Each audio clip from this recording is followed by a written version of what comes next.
Ms. Harrison, your mother's surgery has been scheduled for Tuesday at 8 a.m. The nurse's voice was kind, but professional as she handed me the paperwork. It's a complex procedure. Family support will be essential during recovery. I nodded, glancing at Mom sleeping in the hospital bed. 3 days after her heart attack, she still looked so fragile. Nothing like the powerhouse CEO who'd built Harrison Industries from the ground up. Taking a deep breath, I pulled out my phone and opened our family group chat. M.E. Mom's surgery is Tuesday at 8 a.m. Who's coming to help? I watched the 3 dots appear as my sister Amanda typed her response. As Mom's current VP of Operations and her carbon copy in both looks and attitude, Amanda had always been the presumed heir to both the company and the family fortune. Amanda can't. Hosting investors on my new yacht. Been planned for months. You handle it. My hands shook as I read her message. The yacht she bought with company money, claiming it was for client relations. Dad, I'll be there, taking the first flight back from London. Me. Thanks, Dad. Amanda, this is Mom's heart surgery. The yacht party can wait. Amanda, you don't understand business, Emily. These investors are crucial. Mom would want me to prioritize the company.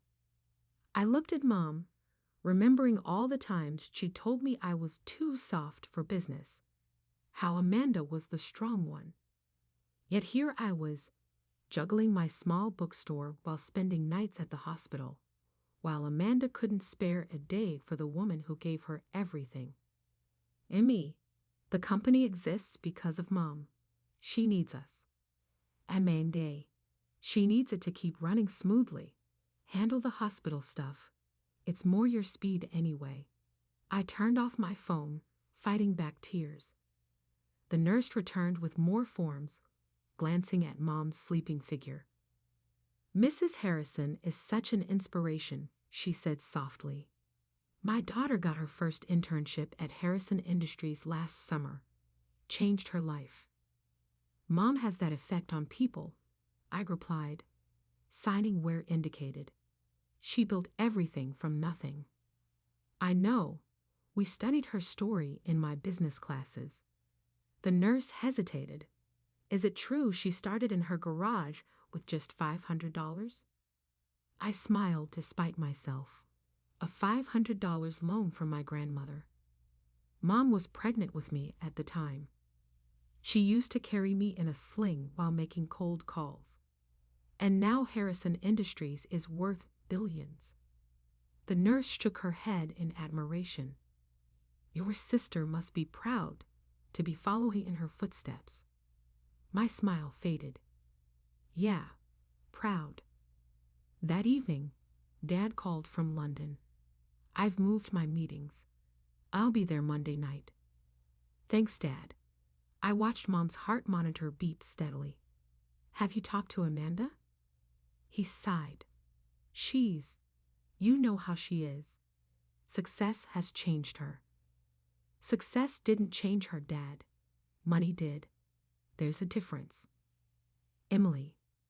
No, listen. She spent $12 million on that yacht. Company money. Mom's been too sick to notice, but I've seen the books. Silence on the line. Then, how did you see the books? Amanda keeps those under lock and key. I may run a bookstore, Dad, but I graduated with a business degree. Top of my class, remember? The degree Mom and Amanda always dismissed. More silence. Then, what else have you seen? I glanced at Mom, making sure she was still asleep. Enough to know that if anyone bothered to look closely, Amanda would be in serious trouble. Are you sure? I'm sure. And I'm also sure her precious yacht party isn't with investors. I saw her Instagram stories. It's for her birthday. She's lying, just like she's been lying about the company finances. Dad's breath caught. Emily, if what you're saying is true, it is. And now, she can't even be bothered to show up for Mom's surgery. I straightened Mom's blanket gently. You know what Mom always says. Character shows itself in times of crisis. Your mother needs to know about this. Not before her surgery, I said firmly. But after? Oh yes, she needs to know everything. The next morning, I was reviewing Mom's post-operative care instructions when her hand caught mine. Her eyes were sharp despite the medication. Emily? What time is it? Just past 9, Mom. Do you need anything? She shook her head slightly. Where's Amanda? I hesitated. She's busy. With what? Mom, you should rest. Emily. Her voice had that CEO steel in it. Show me your phone.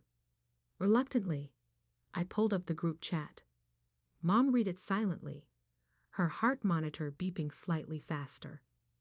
A yacht party, she said finally. My daughter chose a yacht party over my surgery. Mom, please don't get upset. Get me my laptop. What? No, you need to rest. Emily. She fixed me with that look that had launched a billion-dollar empire. Get my laptop. I knew that tone. Arguing was pointless. I retrieved her laptop from her bag, helping her sit up. Call Marcus from legal, she instructed, typing with shaking fingers. Tell him I need him here within the hour. Mom, whatever this is, it can wait. It's waited too long already. She looked up at me.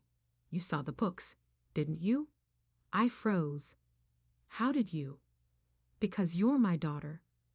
And contrary to what you might think, I noticed every time you stayed late at the office last month, supposedly organizing your old room. A hint of a smile touched her lips. You think I didn't know my own security codes were being used? I had to know, I said quietly. The numbers weren't adding up. No, she agreed, still typing. They weren't, and neither was my daughter. Marcus arrived 45 minutes later, looking nervous. Mom hadn't closed the door before speaking. I need you to prepare 2 documents, she said crisply.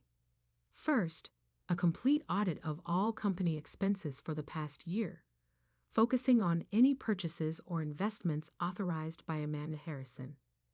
Marcus paled slightly, but nodded. Second, Mom continued, I need you to revise my will. My head snapped up. Mom, she held up a hand. Emily, I built this company from nothing while carrying you in a baby sling. I know exactly what sacrifice looks like, what dedication looks like. She turned back to Marcus. The new will should reflect recent revelations about character. Mrs. Harrison, Marcus said carefully, are you sure you want to do this before your surgery? I'm sure I don't want to risk not doing it. She squeezed my hand. Some people understand the value of what I built. Others just want to sail away with it. That afternoon, Amanda finally deigned to call. I put her on speaker. Just checking how Mom is, she said, dance music pulsing in the background.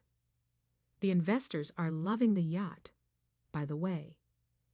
Really great for the company image. Mom's eyes met mine as she spoke. Hello, Amanda. Dead silence then. Mom, I didn't know you were awake. Clearly, Mom's voice could have frozen the Mediterranean. Enjoying your birthday party. Another silence. How did you? Instagram is public, dear. And company financial records are not your personal checkbook. Mom, I can explain. Yes, you will. To the board. After my surgery. Which, by the way, you've deemed less important than spraying champagne on your deck. That's not fair. I'm working. No. Mom cut in. Emily is working, has been working, day and night, at the hospital and reviewing the books you thought no one would check. And now, if you'll excuse me, I need to rest before my surgery. A surgery you're too busy to attend. She motioned for me to end the call. As I did, I saw tears in her eyes. Mom, I was wrong, she said softly. All these years, I thought being tough meant being hard.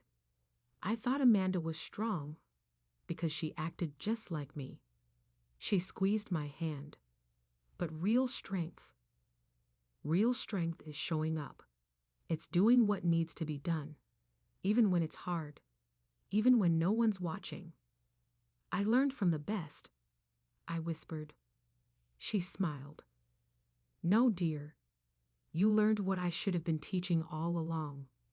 The next morning, as they wheeled Mom into surgery, I stood with Dad in the waiting room. My phone buzzed with a message from Amanda. Amanda, this isn't over. Mom's angry now, but she'll understand once I explain. The company needs me. I looked at Dad, then typed back.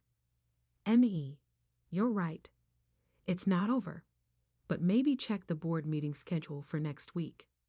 And the new company bylaws Mom signed yesterday.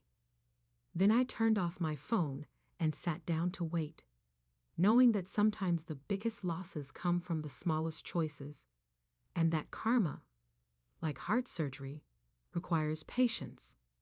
The surgery lasted 6 hours.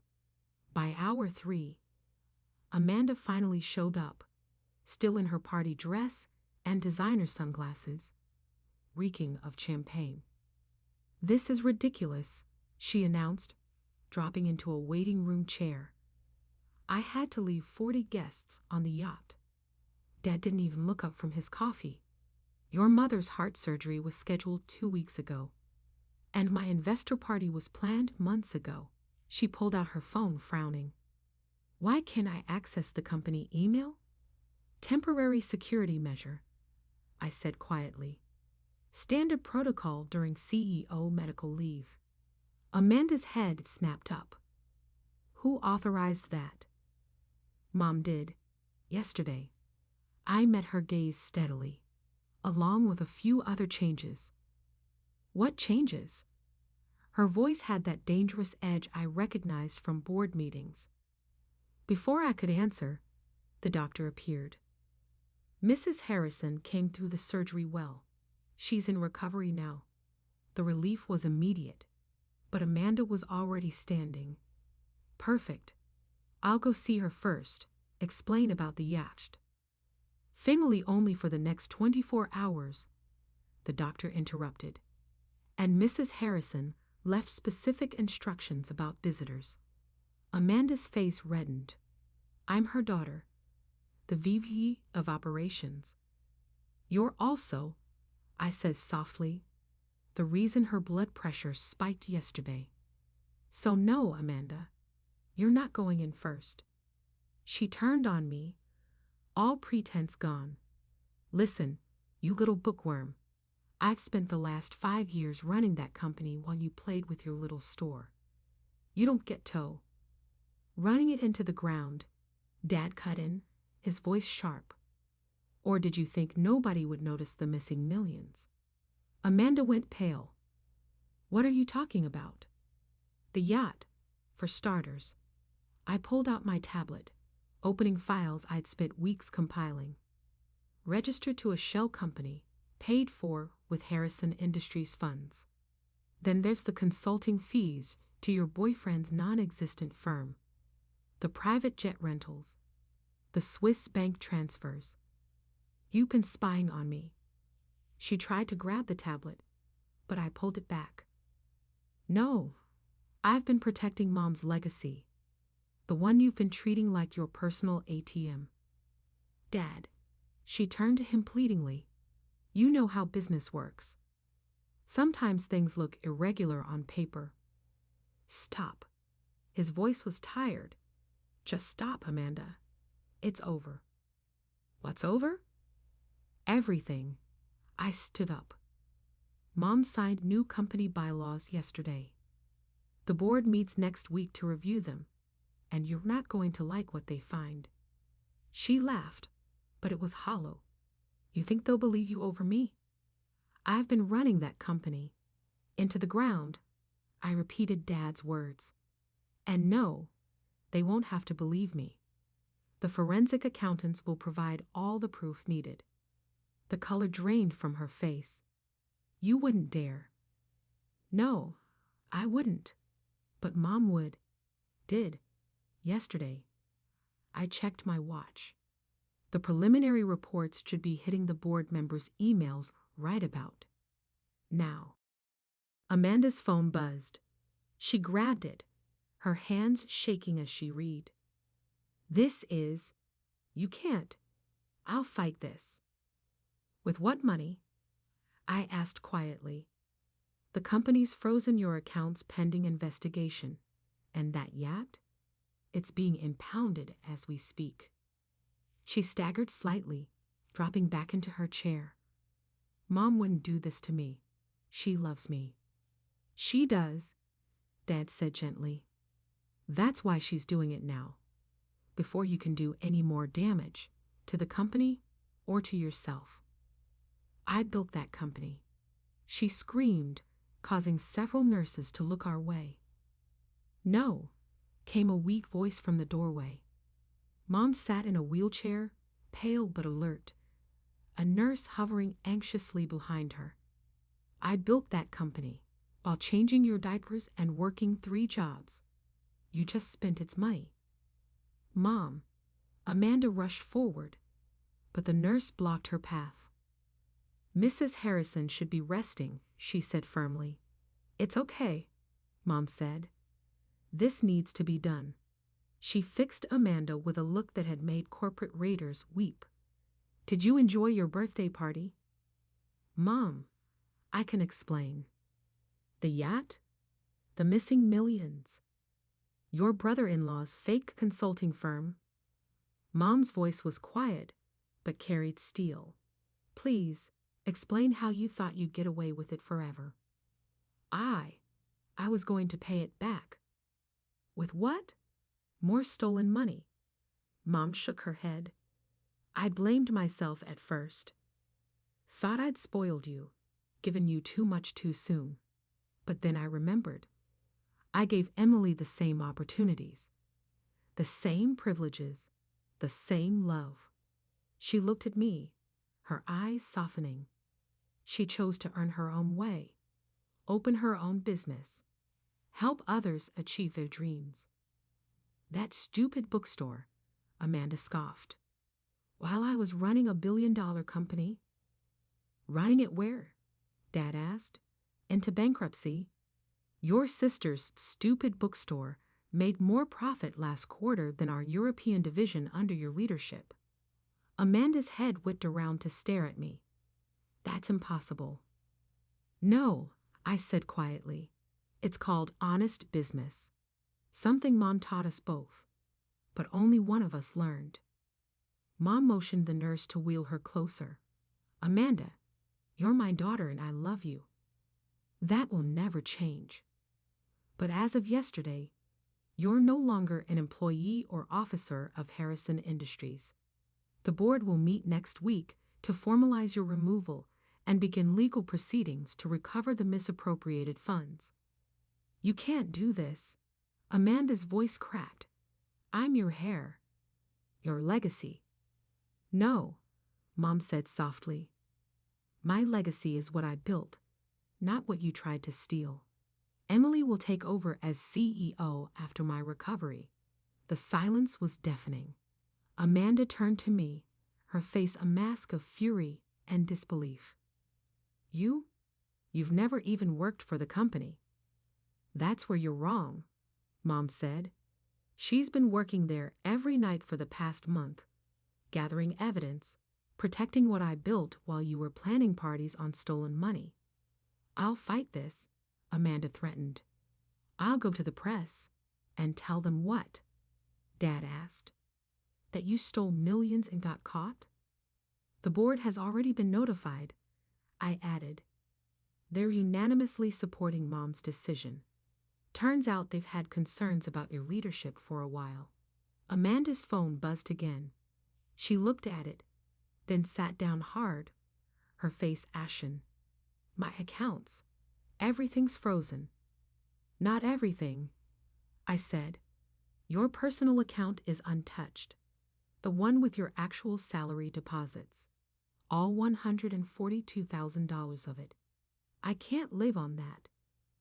Millions of people do, Mom said. Maybe it's time you learned how. The nurse stepped forward. Mrs. Harrison really needs to rest now. Amanda stood, straightening her designer dress. This isn't over. Yes, it is. Mom's voice was final. You have until the end of the week to clear out your office. Your company car will be collected tomorrow. And Amanda? She waited until her eldest daughter met her eyes. The next time someone you love needs surgery, try showing up without being forced. Some things matter more than money. As the nurse wheeled Mom away, Amanda turned to me. Happy now, little sister? Finally got what you wanted. No, I said honestly. What I wanted was a sister who cared about something other than herself. Guess we both lost today. She stormed out, leaving behind only the lingering scent of expensive perfume and wasted opportunity. Dad put his arm around my shoulders. You ready for this? He asked quietly. I looked at the tablet in my hands, at the years of financial records I'd spent weeks uncovering, at the evidence of how greed could corrupt not just a company, but a family. No, I admitted, but Mom needs this. The company needs this. And sometimes doing the right thing means doing the hard thing. Dad kissed my forehead. When did my little bookworm get so wise? Probably somewhere between once upon a time and the end. I smiled. Stories teach us a lot about consequences. Speaking of consequences, he glanced at his phone. The board wants to meet tomorrow. 1 month after Mom's surgery, I sat in what used to be Amanda's office, reviewing the final forensic accounting reports. The total damage was worse than we'd initially thought. $23.7 million misappropriated over 3 years. A knock at the door interrupted my reading. Come in. Marcus from legal entered, carrying more files. The board approved the recovery plan. We're moving forward with civil proceedings against all involved parties, including Robert? I asked, referring to Amanda's boyfriend and his fake consulting firm. Especially Robert. He's already offered to cooperate in exchange for leniency. I wasn't surprised. Amanda's not going to take that well. Ms. Harrison, Marcus hesitated. Your sister was seen in the lobby earlier. Security didn't let her up. But she's not giving up. I sighed, looking out the floor-to-ceiling windows. The view of the city was spectacular, though I preferred my small bookstore's cozy interior. My phone buzzed with a text from Mom. Board meeting in 10. Bring the London proposal. Mom's recovery had been remarkable. The doctors called it a miracle, but I called it pure Harrison stubbornness. She was already back part-time, working closely with me on the transition. As I gathered my materials, another text came through, this time from Amanda. You can't hide behind security forever. We need to talk. I showed the message to Marcus. Have security send me the lobby footage. And Marcus? Add witness intimidation to the civil complaint. The board meeting was already in session when I arrived. 12 stern faces turned to me, but Mom's proud smile gave me strength. Good morning. I started distributing folders. Before we discuss the London expansion, I'd like to address the elephant in the room. Your sister's public statements. One board member asked. Amanda had been busy this past month, giving interviews to anyone who would listen about how her jealous sister had manipulated their weak mother into stealing her birthright. Yes, as of this morning, she's violated the cease and desist order 3 times. Our legal team is preparing to respond. I pulled up a presentation.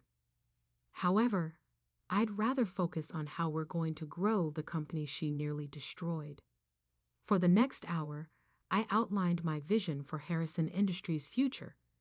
Not just expansion, but ethical growth, sustainable practices, employee profit sharing, the kinds of changes that build legacies rather than bank accounts. After the meeting, Mom caught up with me in the hallway. That went well. Thanks to your guidance, I helped her to her office. How are you feeling? Strong enough to handle what's coming. She sat behind her desk. Amanda's getting desperate. I know. Did you see this morning's interview? Mom nodded grimly, where she claimed I'm mentally incompetent and you're manipulating me. Yes. She pulled out her phone. She's called me 12 times today. Don't answer.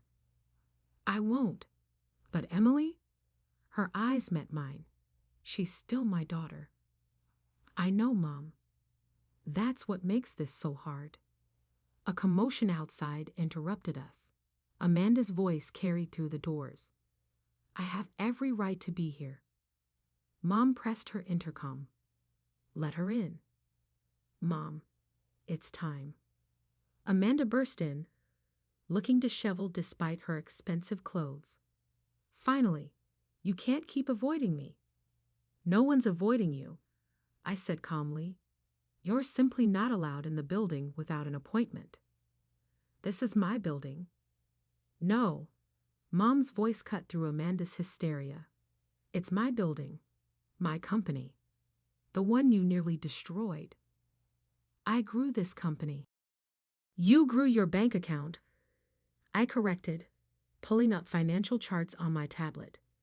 Company growth was actually negative under your leadership, masked by creative accounting. Numbers can be manipulated, Amanda sneered, just like you manipulated Mom. Enough. Mom stood slowly. Amanda, I've watched these interviews you've been giving, claiming I'm incompetent. That your sister somehow orchestrated all this.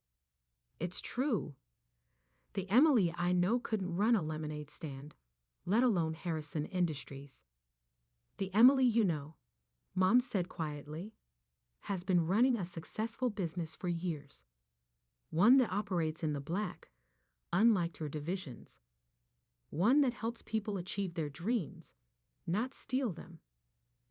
That little bookstore, please. That little bookstore hosted 142 author events last year, I interrupted.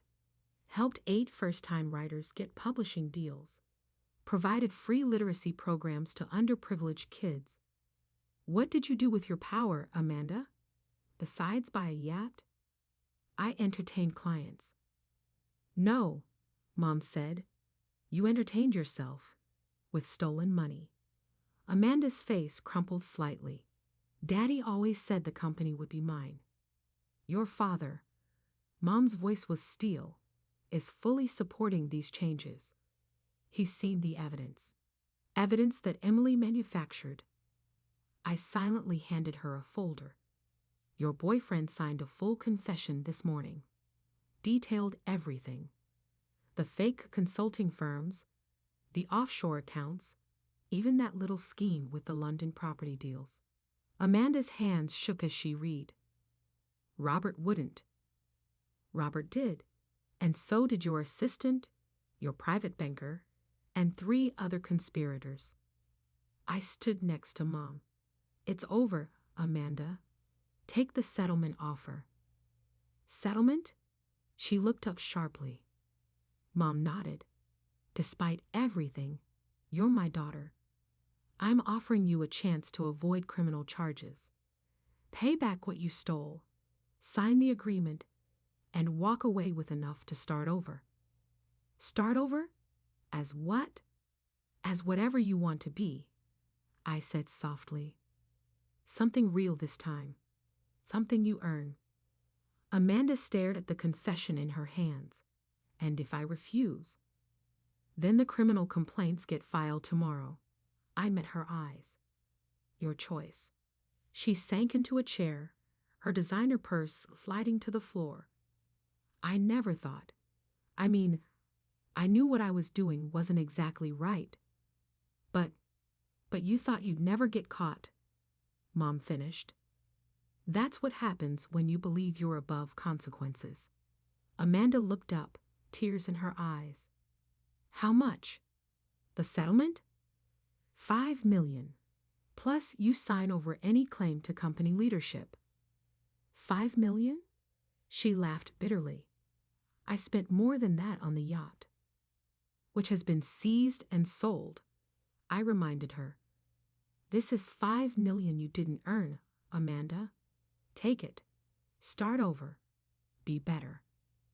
She was quiet for a long moment, staring out at the city she thought she'd rule. Finally, she whispered, Where do I sign? An hour later, after the papers were signed and Amanda had left, Mom and I stood looking out over the city. Think she'll learn from this? I asked. Maybe. Sometimes rock bottom has a foundation you can build on. Mom squeezed my hand. You did good, baby. Not just protecting the company, but trying to protect her too. She's still my sister. And you're still my daughters. Both of you. Mom turned to me. Now, CEO Harrison, shall we discuss that London proposal? I smiled, pulling out my presentation materials. Because sometimes the happy ending isn't about winning or losing, but about finding the right path forward, even if that path isn't the one you expected to take. Let's build something worthy of your legacy, Mom.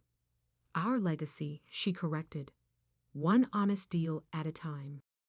1 year later, I stood in front of my bookstore, watching as workers installed the new sign, Harrison Books and Literary Foundation. The expansion had been Mom's idea, using part of our recovered funds to create a nonprofit supporting emerging writers and literacy programs. My phone buzzed with a notification. Amanda's latest Instagram post. She'd finally taken the settlement money and opened a small event planning business in Colorado. No yachts or private jets, but honest work for honest pay. Her last few posts had shown a different side of her, humbler, more genuine. The sign looks good, Mom said, appearing beside me. Her recovery was complete now, though she'd chosen to step back from day-to-day operations at Harrison Industries. Not as flashy as the corporate logo. That's the point, I smiled. Some things don't need to be flashy to be valuable. We walked inside, where a group of children was gathered for story time.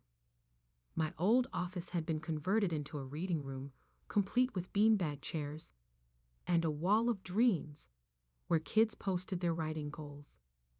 Miss Emily, a little girl, called out, I got published in the school paper. That's wonderful, Sophie. I helped her pin her article to the dream wall.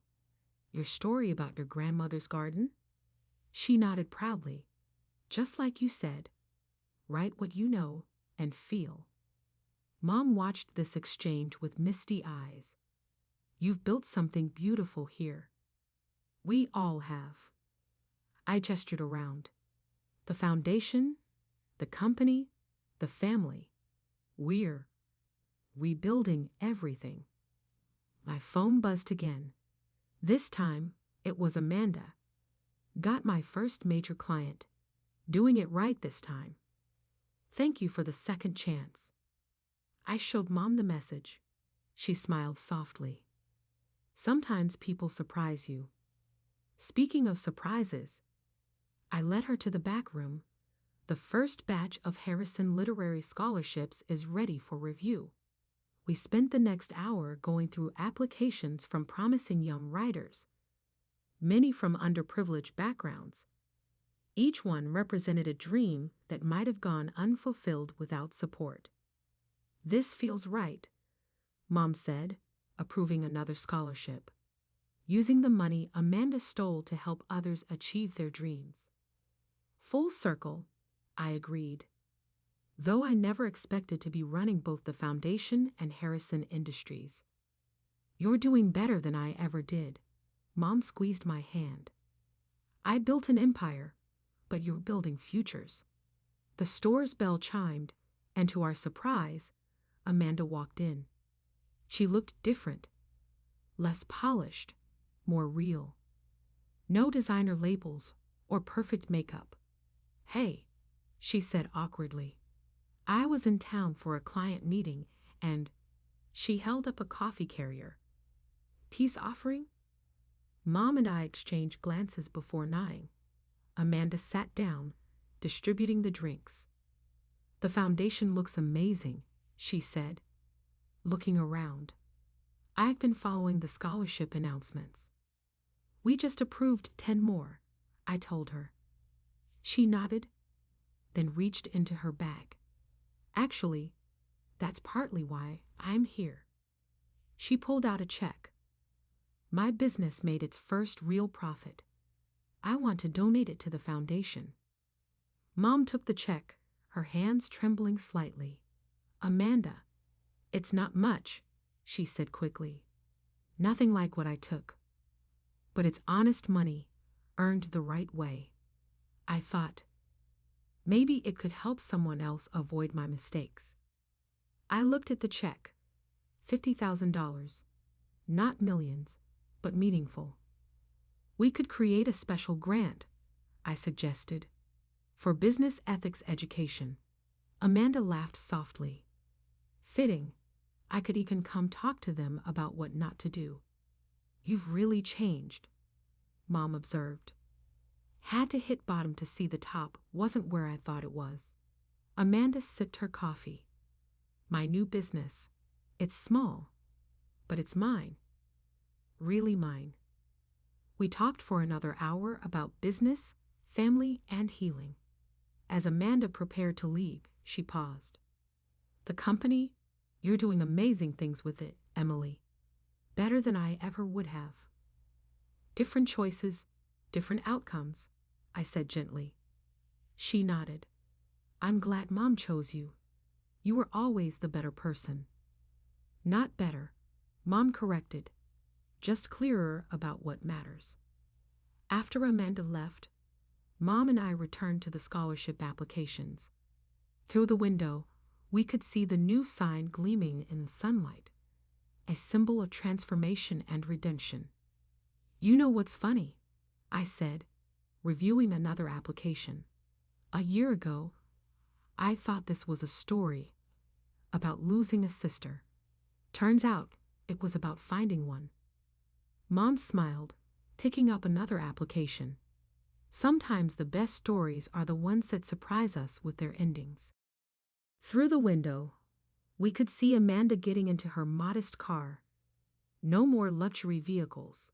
She waved before driving away. And for the first time in years, it felt like a real goodbye, not an ending. Because sometimes I realized the happy ending isn't about winning or losing, but about everyone finding their right place, even if that place isn't what anyone expected. "Next scholarship?" Mom asked, holding up another file. I nodded, reaching for it. "Next chapter."